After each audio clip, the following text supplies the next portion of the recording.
السلام علیکم ورحمۃ اللہ وبرکاتہ۔ وطر کیسے ادا کرنا چاہیے؟ یاد رہے کہ وطر حقیقت میں صرف ایک ہی ہوتا ہے۔ جب 3، 5، 7، 9، 11 وطر کہا جاتا ہے تو اس کا مطلب ہوتا ہے کہ ایک کے علاوہ باقی سارے اس کے ساتھ نوافل ہیں۔ ایک وطر اکیلا پڑھ لیا جائے، اس کے ساتھ کوئی نفل نہ ملائے جائیں تو یہ بھی درست ہے، صحیح مسلم کے اندر روایت موجود ہے۔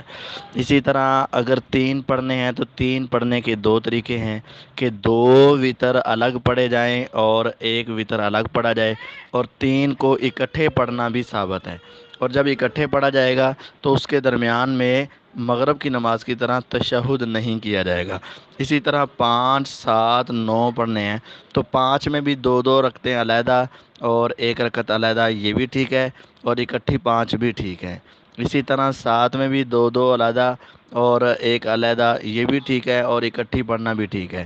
لیکن یاد رہے کہ اگر 3 اکٹھے پڑھتے ہیں یا 5 اکٹھے پڑھتے ہیں یا 7 اکٹھے پڑھتے ہیں تو ان کے اندر کوئی تشہد نہیں ہوگا، صرف آخری رکعت میں تشہد ہوگا جس میں سلام پھیرا جائے گا۔ اور اگر 9 رکعت وطر اکٹھے پڑھتے ہیں تو اس وقت 8ویں رکعت میں تشہد ہوگا اور 9ویں میں دوبارہ تشہد ہوگا، اسی طرح 11 کے اندر۔ باقی رہی بات دعائے قنوت کی، تو دعائے قنوت کا صحیح طریقہ یہ ہے کہ سورہ فاتحہ پڑھیں، اس کے بعد کوئی اور سورت پڑھیں، اور اسی طرح بغیر اللہ اکبر کہنے کے اور بغیر رفع الیدین کرنے کے اور بغیر ہاتھ اٹھانے کے اسی طرح اپنے ہاتھ باندھے باندھے ہی دعائے قنوت پڑھ لی جائے اور آخر میں سلام پھیر دیا جائے۔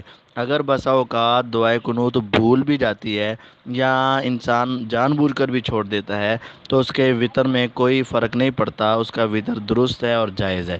اور اگر وہ رات کو پڑھنے کے بغیر سو جائے اور صبح اس کو جاگنا آئے تو وہ فجر کی سنتوں سے پہلے یا سنتوں کے بعد بھی اس کو ادا کر سکتا ہے، اور اگر اس وقت بھی لیٹ ہو جائے تو وہ فجر کی نماز کے بعد بھی، سورج نکلنے کے بعد بھی اس کو ادا کیا جا سکتا ہے۔ السلام علیکم ورحمۃ اللہ۔